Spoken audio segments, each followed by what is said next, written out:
11th class की physics में chapter number 3, इसमें हम पढ़ रहे हैं वेक्टर के प्रकार। तो पहला है समान वेक्टर। इसको डिफाइन कैसे करेंगे? वेक्टर राशियां जो होती हैं, जैसे बल है, त्वरण है, वेग है, तो वेक्टर सुनकर हमें ये ना समझना चाहिए कि कोई अजनबी वस्तु है, अजनबी राशि है, पता नहीं क्या है। वेक्टर मीन्स बल, त्वरण, वेग, विस्थापन, इनमें से कुछ हो सकता है, कोई भी राशि हो सकती है। तो सामान्यतः यहाँ बल को मैं मानकर समझा रहा हूँ कि बल, दो बल हैं, फोर्स हैं, और दोनों ही बल सेम डायरेक्शन में कार्य कर रहे हैं। इस बल का मान है 3 न्यूटन और इस बल का मान भी है 3 न्यूटन। चूंकि वेक्टर हैं तो इनके ऊपर एरो लगाएंगे। तो ऐसे दो वेक्टर जिनके मान बराबर हों और वो दोनों एक ही डायरेक्शन में हो, तो उन्हें कहते हैं समान वेक्टर। तो लिखा क्या जाएगा इसके लिए? वे वेक्टर जिनका परिमाण, परिमाण कहते हैं इस मान को जो 3 है, समान होता है एवं दिशा एक ही होती है। दिशा एक ही होती है का मतलब एक ही दिशा में दोनों कार्य कर रहे होते हैं। उन्हें समान वेक्टर कहते हैं।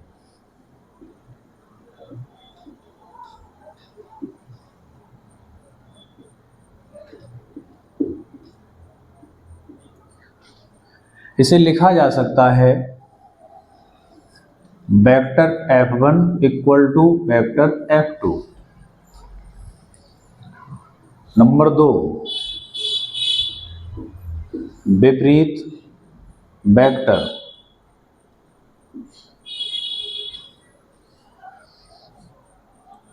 कोई वस्तु है, ये, इस पर 5 न्यूटन का फोर्स इधर को कार्य कर रहा है और 5 ही न्यूटन का फोर्स इस पर अपोजिट इधर को कार्य करे, तो इस पर नेट फोर्स क्या हो जाएगा? 0।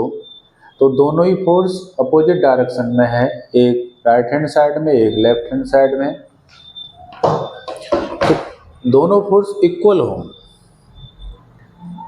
जैसे यहाँ ये कोई ऑब्जेक्ट है, वस्तु है, इस पर इधर को कोई वेक्टर कार्य कर रहा है B और इधर को एक वेक्टर कार्य कर रहा है A। इसकी वैल्यू और इसकी वैल्यू बराबर है, लेकिन डायरेक्शन विपरीत है, अपोजिट है। तो इस प्रकार के वेक्टर कहलाएंगे विपरीत वेक्टर। वे वेक्टर जिनका परिमाण समान किंतु दिशाएं विपरीत होती हैं,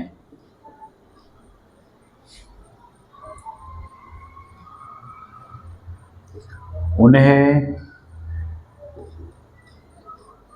विपरीत वेक्टर कहते हैं। इनको लिखने की बारी जब आएगी, अगर समान परिमाण है तो इनकी जो लंबाई यहाँ दिखाएंगे हम बराबर दिखाएंगे ये, और अगर छोटे बड़े हैं तो बड़े वेक्टर ज़्यादा मान के वेक्टर की लंबाई ज़्यादा दिखाएंगे। लिखा क्या जाएगा? Vector A equal to vector B दिशाएं विपरीत हैं उसके लिए चिन्ह क्या आएगा, माइनस। तो ये दो प्रकार के वेक्टर हमने बताए।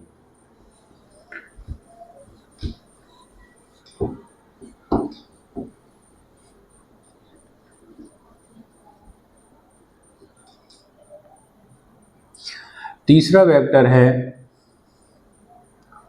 शून्य या नल वेक्टर।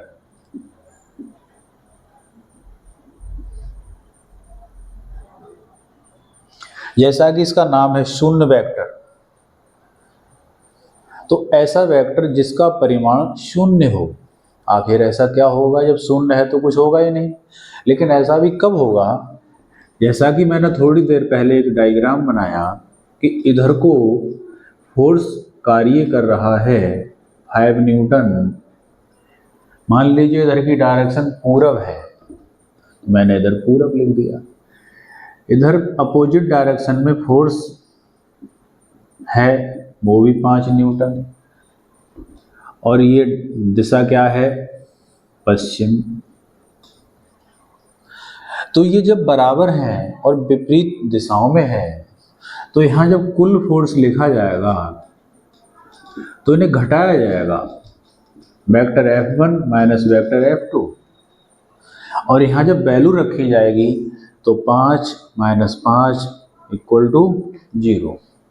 तो यहाँ जो वैल्यू 0 आई, वेक्टर F की वैल्यू 0 है, तो इसे हम क्या कहेंगे, नल वेक्टर।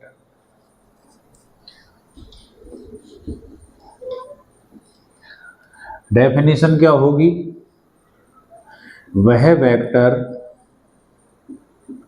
जिसका परिमाण एक शून्य होता है, ब्रैकेट में 0, उसे नल वेक्टर कहते हैं।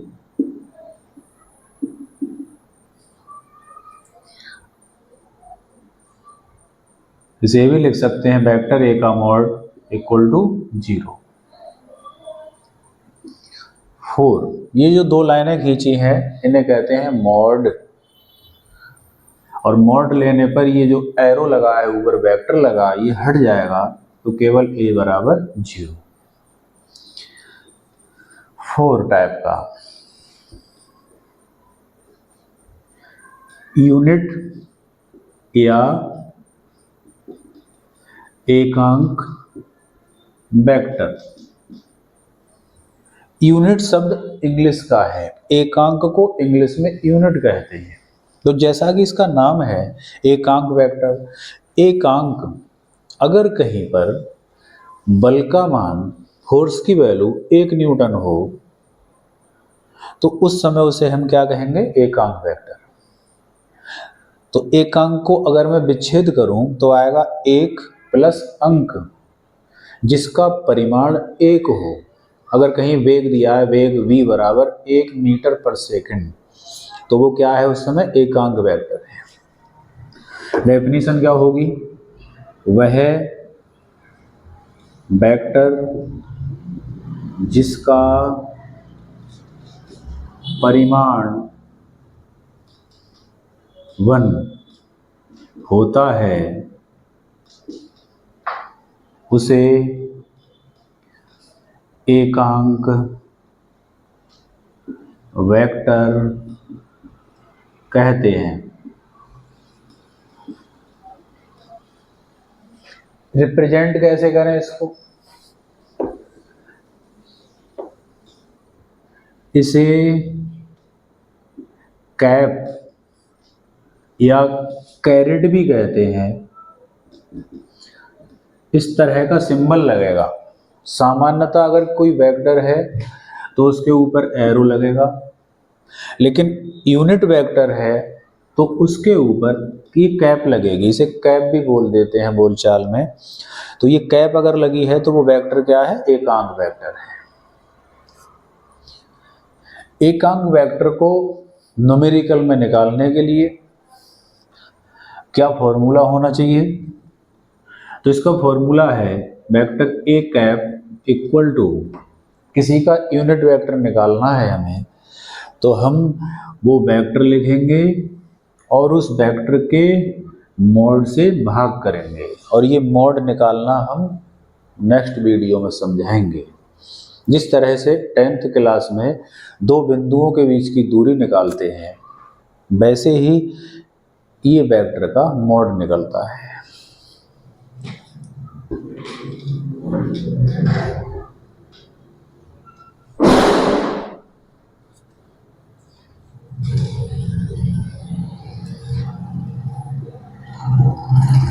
लंब कोणीय यूनिट वेक्टर।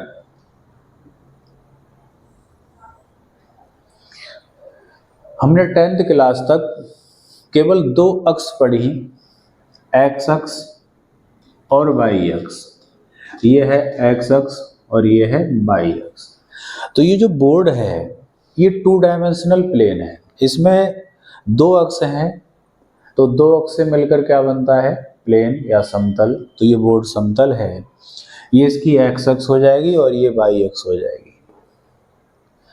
लेकिन अगर कोई पक्षी, कोई चिड़िया आकाश में खुले वातावरण में उड़ रही है, उसकी पोजीशन को बताने के लिए हमें 3 अक्ष आवश्यक होंगी।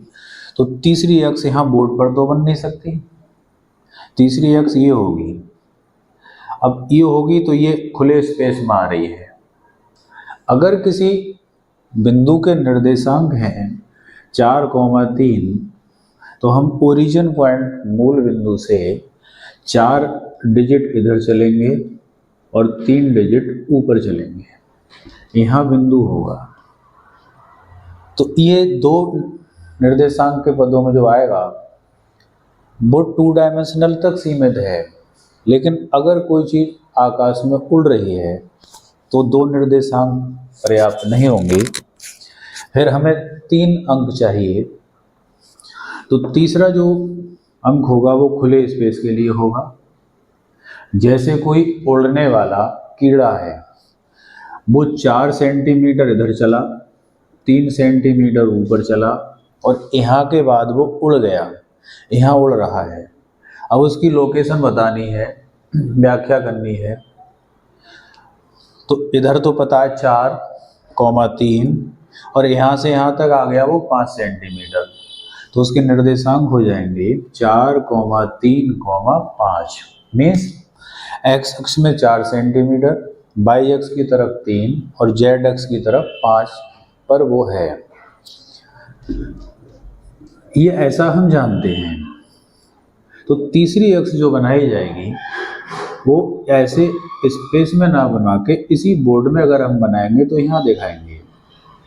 रियल में इसकी लोकेशन ये है। ये तीनों अक्ष एक दूसरे के 90 डिग्री पर होती हैं, इसलिए इन्हें कहते हैं लंबकोणीय। अब एक्स अक्ष की तरफ चलने वाले पार्टिकल को एक कोडिंग दी जाएगी कि एक्स अक्ष की तरफ जा रहा है तो उसका वेक्टर क्या होगा। तो इधर की तरफ वेक्टर ले लिया आई कैप, यूनिट वेक्टर है। वाई अक्ष का यूनिट वेक्टर जे कैप और जेड अक्ष का यूनिट वेक्टर के कैप। तो ये हमने आपको कुछ वेक्टर के प्रकार बताए और इनको आराम से समझेंगे।